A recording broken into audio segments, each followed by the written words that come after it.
are going to see in the short to medium term is an effort by China to put this behind them, to persuade India that it is keen to normalize relations, to also, I think, in a sense, advise Pakistan to hold their horses for a while. Because otherwise, if it exposes China's support for Pakistan, that is not in the long run geopolitically helpful when China is also dealing with a very, very unpredictable United States. You're on Stat News Global. I'm Nitin Gokhale.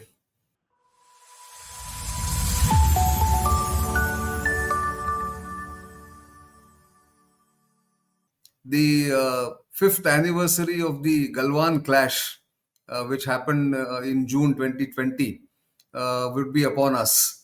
And in these intervening 5 years, much has changed along the line of actual control in Ladakh and other border areas between India and China or India and Tibet.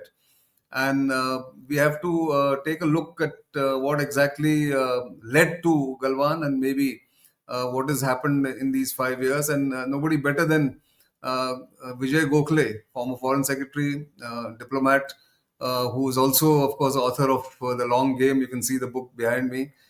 He's added a new chapter to this book, which came out a couple of years ago, about the Ladakh crisis or Eastern Ladakh crisis.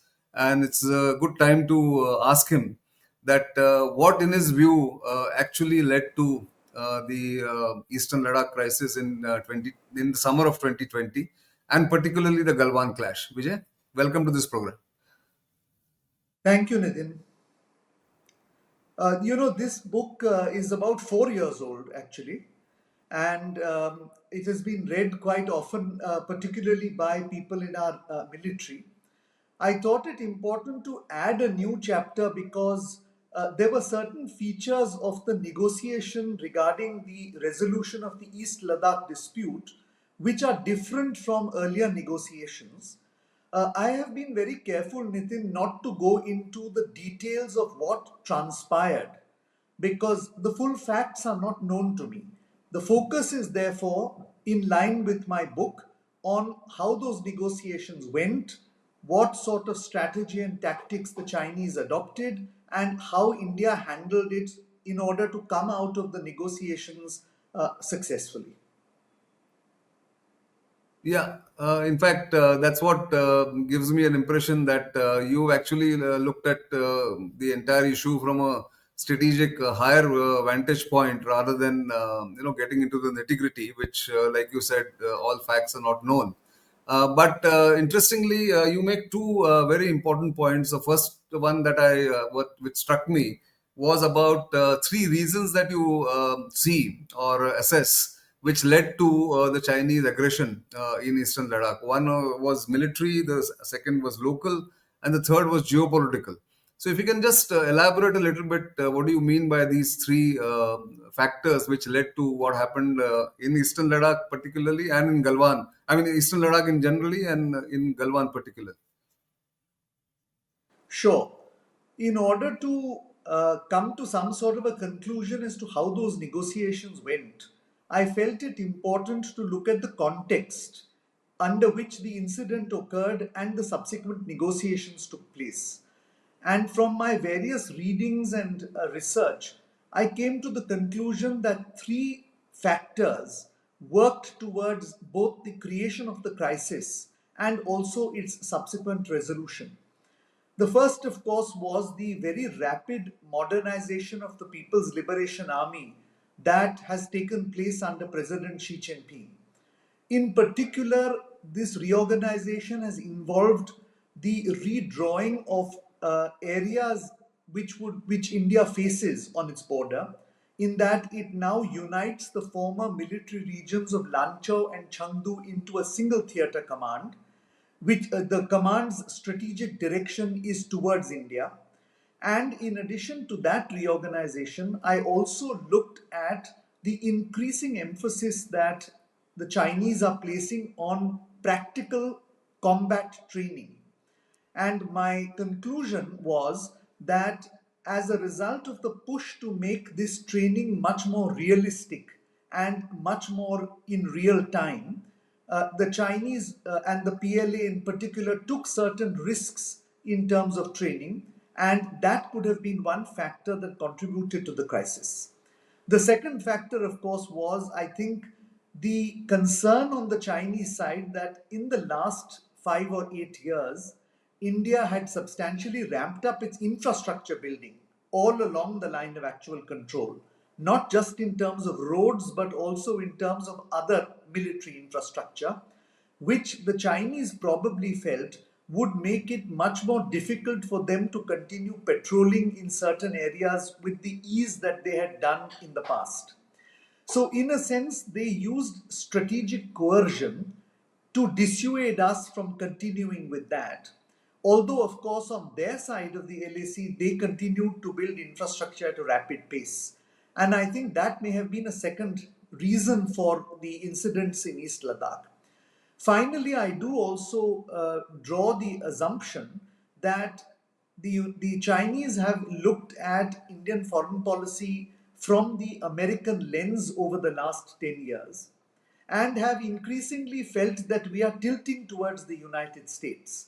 So, in a sense, the application of military pressure on us was also, I think, a means of telling us that they were uncomfortable with the direction of our foreign policy and that we needed to make changes to it.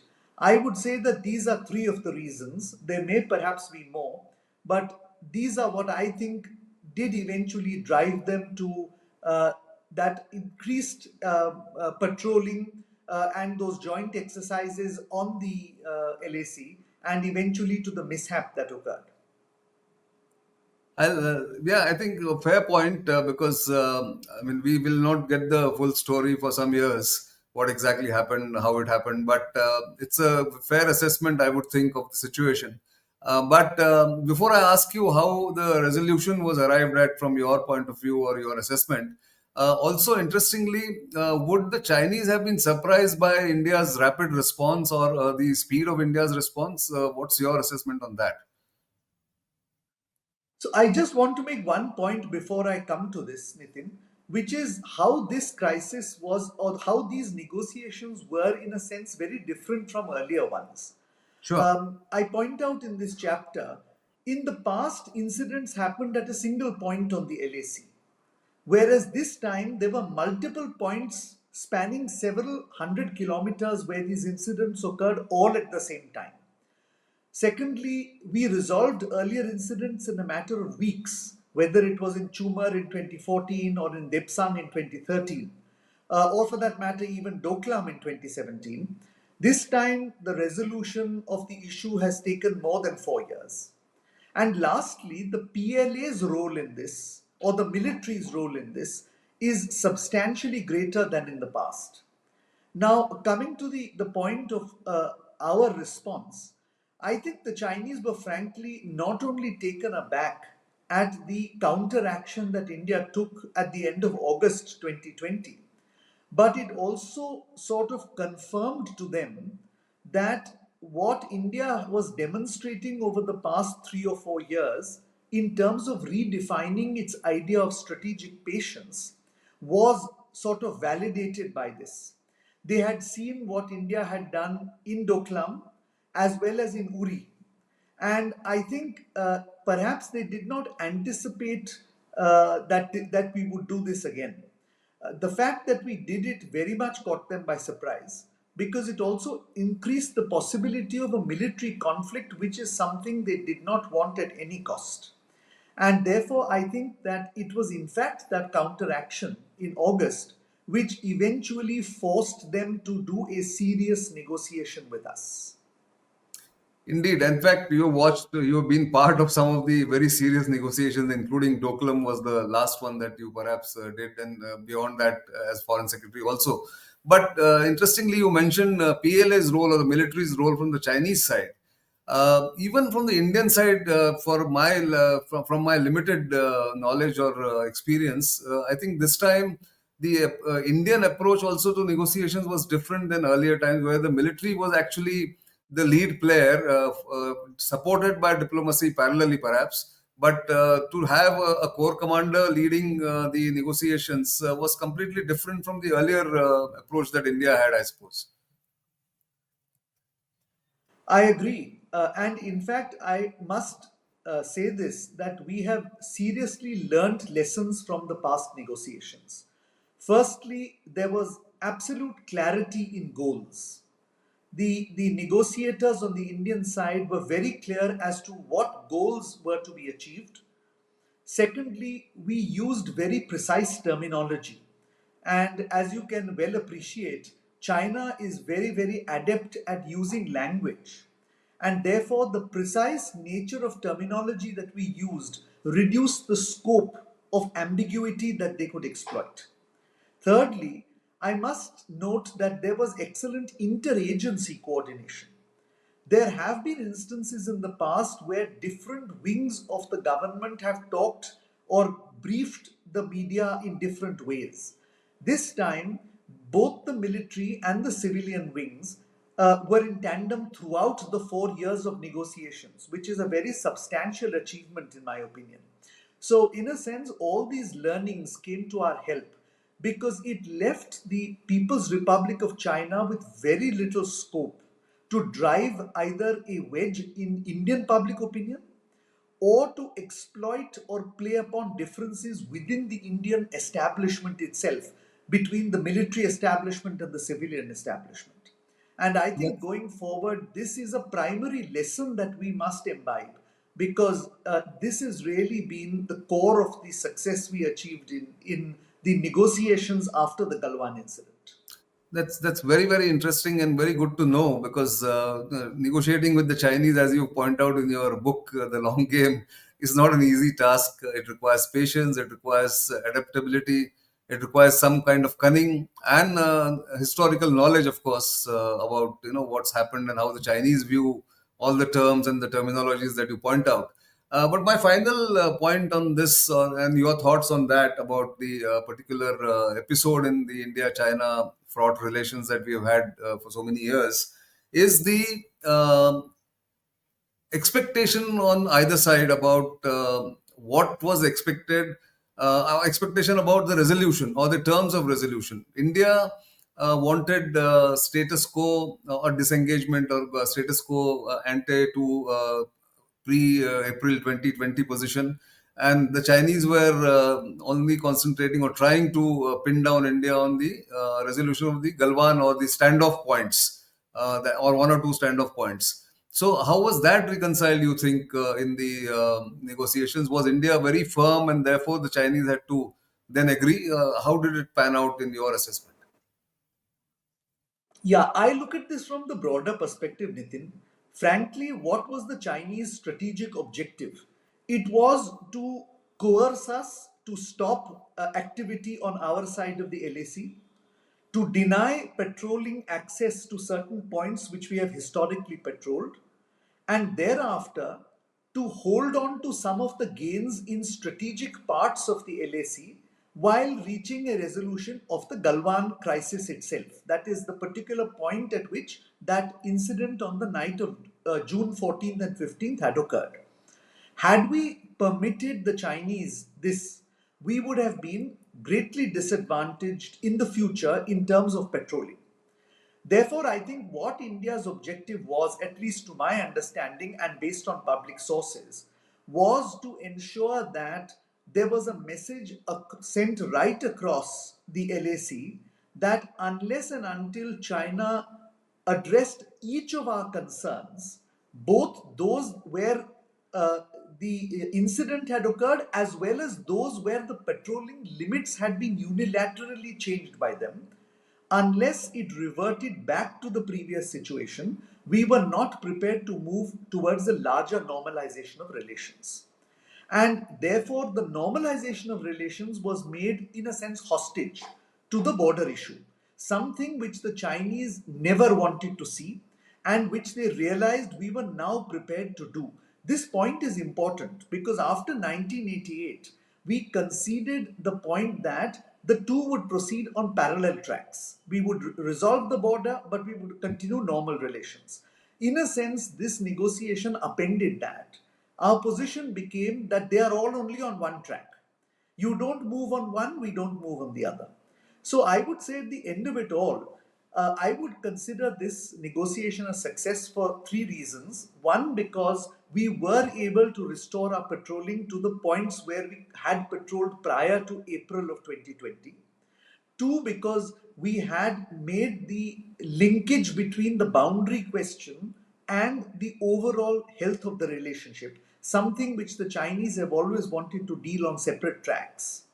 And thirdly, because at the end of the day, it helped build within our own country a certain unity of purpose in dealing with China, not only within the establishment, but more important within public opinion as a whole. As a result, I think it becomes easier politically now to convince Indians that if we do take trade defense measures, if we do take measures which will restrict Chinese investment, or any other measures which might have a temporary sort of obstacle to people relations, it has to be looked in the larger strategic interest. I think it's a excellent point on which to sort of end the particular point about how these 5 years have panned out, how the negotiations have taken place, and how India has managed to retain its primacy and the kind of balance or equilibrium with China. I think that's a fair point. But looking ahead, Vijay, if you look at how geopolitical scenario has changed with President Trump in the White House and his daily decision making or daily changes in decision making, where he is now termed China as the primary adversary for the Americans. Then he keeps changing his goalposts about trade and tariff. How do you see a geopolitical setting in which India should now operate vis-a-vis this triangular relationship: India, US, and India, China, and China, US? What happens in that equation? How do we sort of maneuver our position in that? Well, I think first we are in a very uncertain world. Second, although the United States and China are structural rivals, we cannot rule out the possibility of tactical compromises, particularly in the matter relating to trade, because their economies will equally suffer if there are high tariffs. And therefore, I think what we need to do is double down on the idea of the Indo Pacific. For us, that is the area or the geographic region within which we exercise a certain independence, both in terms of economic capacity and in terms of military capability. And it is in this region that we need to gradually expand both capacities so as to preserve our core national interest. I would therefore think that we need to do a few things. In the first place, we need to strengthen our Indian Ocean linkages. That means both acting east with ASEAN, and you know I have been a strong advocate of joining RCEP, and acting west, which is strengthening our ties to the Gulf region and East Africa, which in fact has been a big achievement of the current government. Secondly, I think we need to continue to invest in Quad. I know there have been some sense of disappointment that during the recent India Pakistan conflict, our Quad partners did not come out categorically on our side. But diplomacy doesn't begin and end with a single event. We have to Sure. look at the long term. And I think Quad is something which is important for us, not simply from a security angle, but from the angle of the Indo Pacific being the Karma Bhumi, as our Prime Minister says, in the coming 10 or 15 years. Thirdly, I think we need to build very solid naval capabilities because we must prepare for a situation by the end of this decade when there will be two superpowers in the Indian Ocean, a situation which has not transpired after the end of the Cold War. Whether we like it or not, China will be present in the Indian Ocean by the end of this decade. We are the largest littoral state. Our geographical location is so strategic that anything moving between the Red Sea and the Malacca Strait is something which comes within the purview of our national concern or national interest. But at the end of it all, you need a powerful naval, coast guard, and air force capability.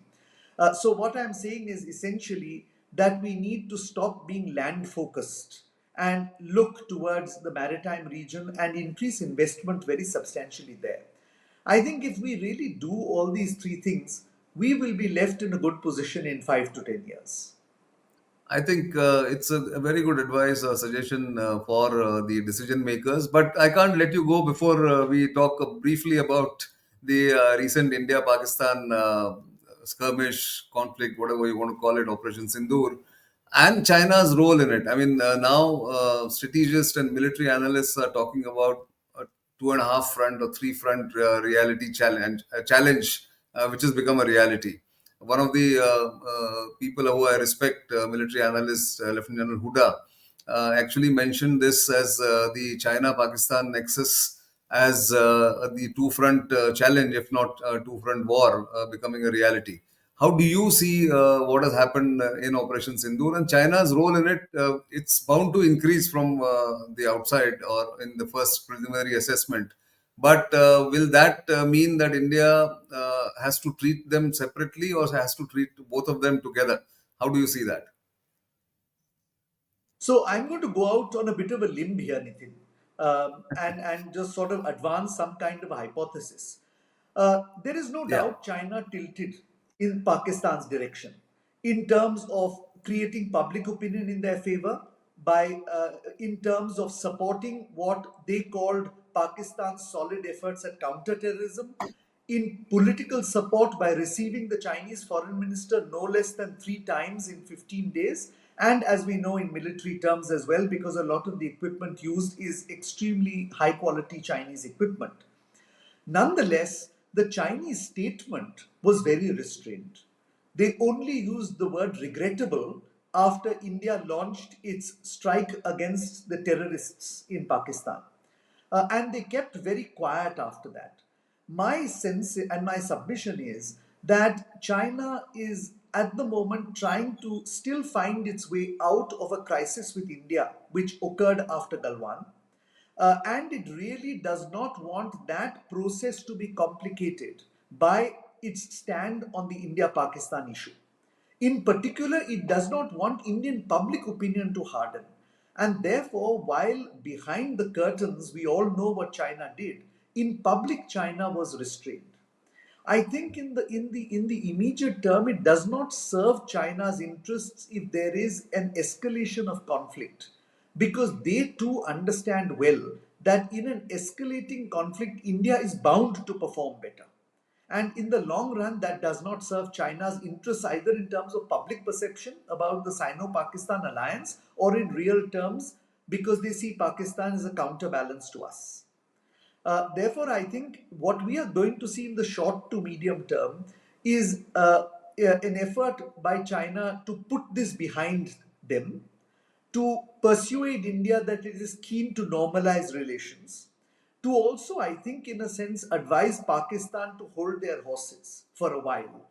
Because otherwise, if it exposes China's support for Pakistan, that is not in the long run geopolitically helpful when China is also dealing with a very, very unpredictable United States. Now, this is I just a think it's hypothesis, but I think it's something worth exploring. No, I agree. I agree. In fact, I think China's main objective here right now is to fend off an unpredictable time with the United States and not really get into a regional fight here, which harms them rather than gives them an advantage. And there, the friendship between China, and Pakistan is in any case long term, so they can hold and they can sort of lie low for a while, like you say.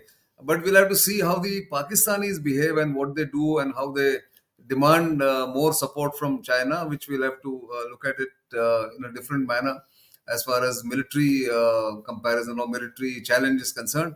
But you're right. I mean, I think India needs to continue to look at China as the primary adversary and treat Pakistan as probably the subset of the China challenge going forward. But that's for the future. But thanks very much for a very insightful view and assessment of course, India-China crisis in Ladakh and the current situation. Thank you, Vijay. Thank you, Nitin. Thank you. Thank you. Keep watching Strat News Global. Very interesting conversation, as you would have heard.